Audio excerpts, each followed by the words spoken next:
This is the F.A.T.T Show, where it's football all the time. Your hosts, D. Scott and Kevin Minton. This is the F.A.T.T Show. I'm D. I'm Kevin. And the F.A.T.T Show is football all the time. We talk NCAA, NFL. Sure do. And right now we're talking about the playoff picture that's unfolding before us. Really developing. It is starting to come, although, only one team is really clinched, and that's the Dallas Cowboys. 2 weeks ago. Who would ever thought in the beginning of the year that the Dallas Cowboys would be, or at least, clinching wow. this early.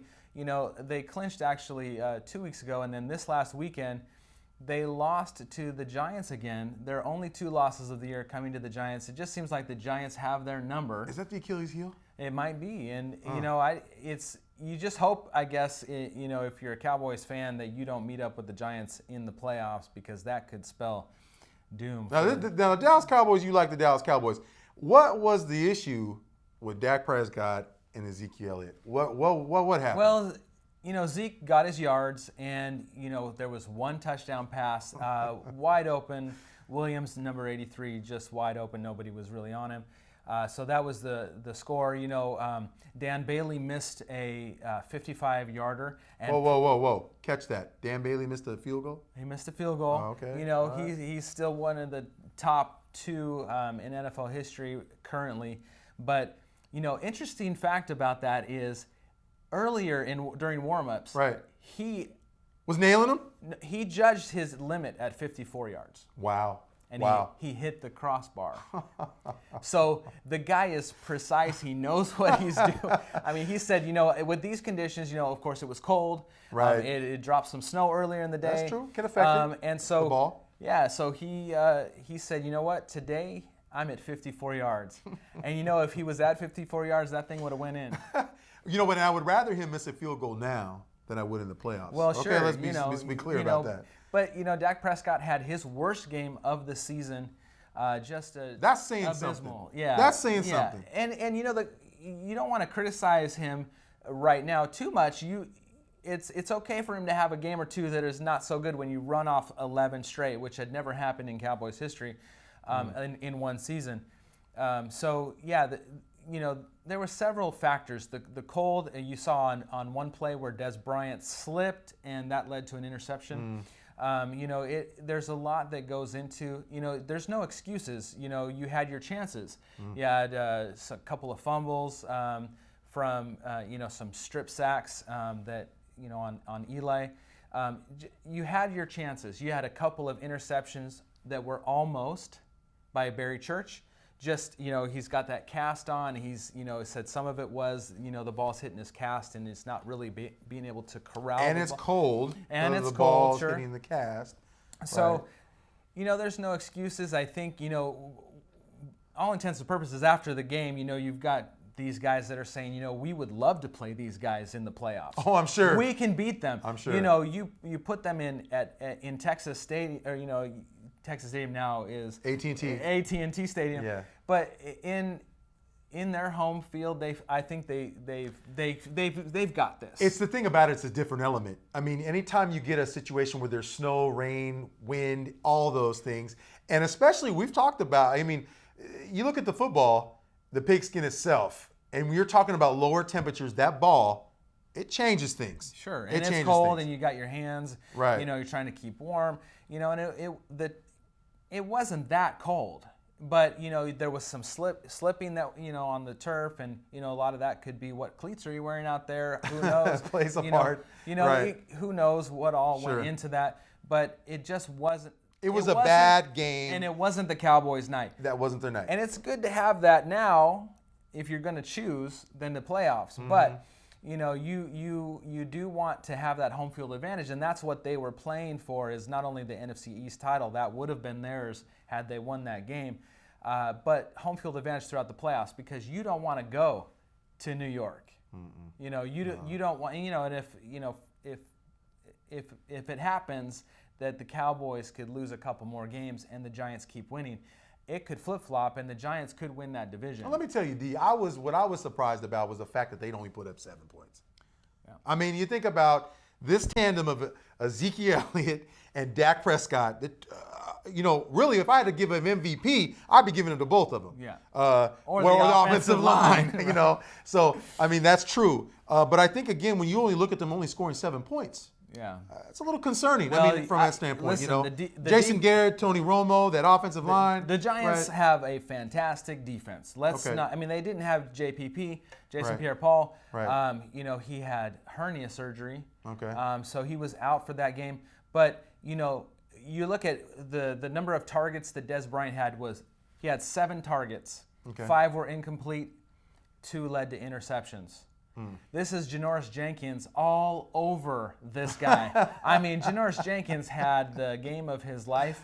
And, oh, boy. And, you talk about elements, you talk about all kinds of things that you want to, but that guy and that defense, they played really, really well. And, you've got Dak Prescott was he not the reads? No, nobody.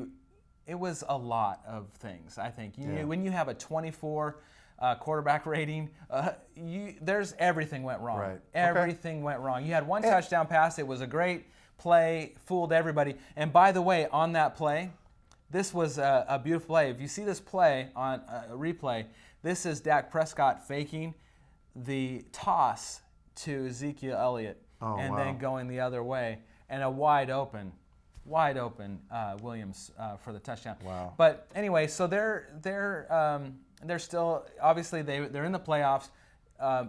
Let's talk about these matchups. The playoffs. But we know, though, good teams in the NFL, they lose a game. There's always a bad game somewhere in there. Yeah, right? You want it early. Famously, the Patriots had 17 wins in a row.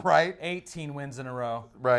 Made it to the Super Bowl, and the Giants had a miraculous. They're 11-2 right now in the AFC. The Cowboys are. Or no, the Patriots. You're talking about the Patriots. Yeah, okay, right. yeah. So, in the AFC, they're 11-2. But in that Super Bowl, the game that they lost was the Super Bowl. Sure. And if you're going to lose a game or two, let's have it be during the regular season, please. obviously. Right. So let's look at the playoff picture now. You're looking at. Obviously, in the NFC, you've got the Cowboys still in first place. So if the playoffs were to start today, the Cowboys would have a first-round bye. They would have the first overall seed. Right. Rightfully so. They've earned that. So number 2, and this might surprise some people, but the Detroit Lions are out of the NFC North 2 seed. And this is a team that is 9-4 right now. And you had other teams earlier on the year that Minnesota Vikings obviously 5-0. Right. Then lost a few after the bye. Lost injuries. Yeah, a lot of things can happen in a season. But you wouldn't have thought that of all those teams, you would have thought maybe Green Bay.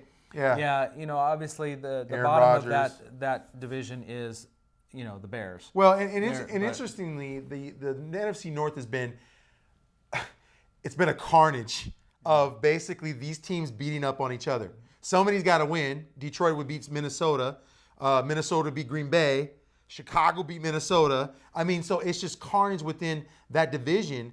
And you have a team, Detroit Lions leading the division at 9-4, but then you got Green Bay at 7-6. You have Minnesota at 7-6. So potentially outside looking in, a team with just horrendous injuries, that of Minnesota, to be able to get a shot, to get a chance in the hunt, as it were. Yeah, so you've got 3 in that obviously have a chance still. I mean, right now you've got a couple of, the Detroit Lions have a couple of games cushion. That is right. But you still have 3 games to play. A lot can happen in that time frame, and a lot of great games coming up, in the season. So, number 3, your 3rd seed would be Seattle Seahawks.